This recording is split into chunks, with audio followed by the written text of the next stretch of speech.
Hey guys, welcome to the shed. First of hopefully many little sessions. We're going to sit down here and talk about the wines, have a little bit of a taste, tell you a bit of a review, because I hate writing reviews, but I can talk to the camera, or I can talk to you anyway. Today, very exciting, brand new Greco, 2018. This puppy's only new into bottle, hasn't been there very long at all, so this is the official launch, the release of the new 2018 Greco. Wow, is that a sample? It's not a sample.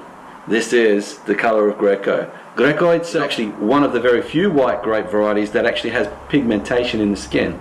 So there's an orange sort of glow to it immediately when we press it. Yes, I make the wine in quite an oxidative manner, a very natural, traditional method, and as a result you're going to get a little bit more colour or a little bit more depth to the yellow, but Greco itself is golden. If you're not familiar with Greco, normally grown in Campania, central southern Italy, which is obviously where my in-laws come from, my father and mother-in-law, and in that area there is where you'll find Greco, Falanghina, and other white varietals around that way. For me, it was the first time that I ever tried Greco was in Campania when I was over visiting, and I fell in love with it. I fell in love with the fact that it's a very versatile wine, especially if you're white. You can have this when you're, just doing cheeses or light platters of stuff like that, or seafood or the traditional white wine accompaniments, no problem. But let it warm up a little, and you can also enjoy this with light red pasta sauces, definitely scallopinis, and I'll even eat it with beef. I mean, I cook lamb with Greco. It just gives it a beautiful character, a lovely flavour. They just work perfectly together. So food and Greco, awesome.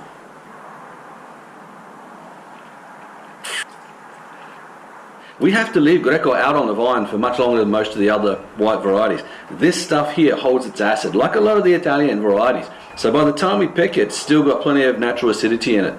But I also like to try and stop it. Well, I don't try and stop it, it happens, because I use wild yeast. I don't add any yeast. The particular yeast that comes with this guy from the vineyard, and it's from my mate's vineyard, the McMillans, just around the hill face here, Selig Hill. They're just a little closer to Wollonga. The wild yeast that happens on here doesn't like to see the whole fermentation out, so I'm left with a little bit of residual sugar. Myself personally, I think that balances the wine out beautifully. I think if it was completely dry, sugar dry, then it would probably be a little too acidic and a little bit too hard. But with that little bit of residual sugar hanging around, just a more balanced wine. It certainly isn't sweet, but it has that tiny bit of residual there to sort of hang out with the acid,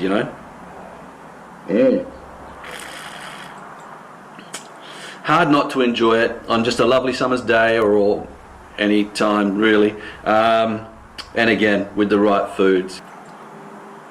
Now the making of this wine, I know a lot of people bandy around natural, traditional, whatever you want to call it, methods. Look, at the end of the day, you guys all know I don't use, nor at the McMillan's vineyard do we use any herbicides or pesticides. There's no synthetic chemicals. There's nothing added to this wine right up until before I'm ready to bottle it. At that point, I might give it a tiny touch up of some sulfur dioxide, organic of course. It goes through cold stabilization. We just get the wine very, very, very cold. That drops a lot of the tartrates and bits and pieces out of it, so that when you put it in the fridge, it doesn't become all shardy and a bit strange and full of crystals and looking weird. And outside of that, heat stabilization. To do the protein stabilization, we put a tiny bit of bentonite through the wine. It's like really very fine clay that settles out and takes any heavy proteins and bits and pieces with it.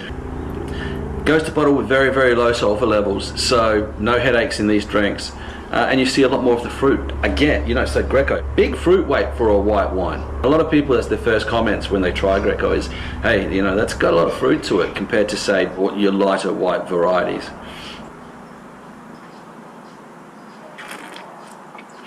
So enough of me rattling on. It's released now, and as you know, early release offer for all the members, so the new release price is up on the website right now, and it will be for the next week and a half. Jump up there, grab a hold of some. We only had 60 dozen, that's right, a pallet of Greco to feed the world and you guys here domestically in Australia. So jump on, and if you're a fan, you need to get it. It won't last for long. So I hope you enjoy it as much as I do. Salute.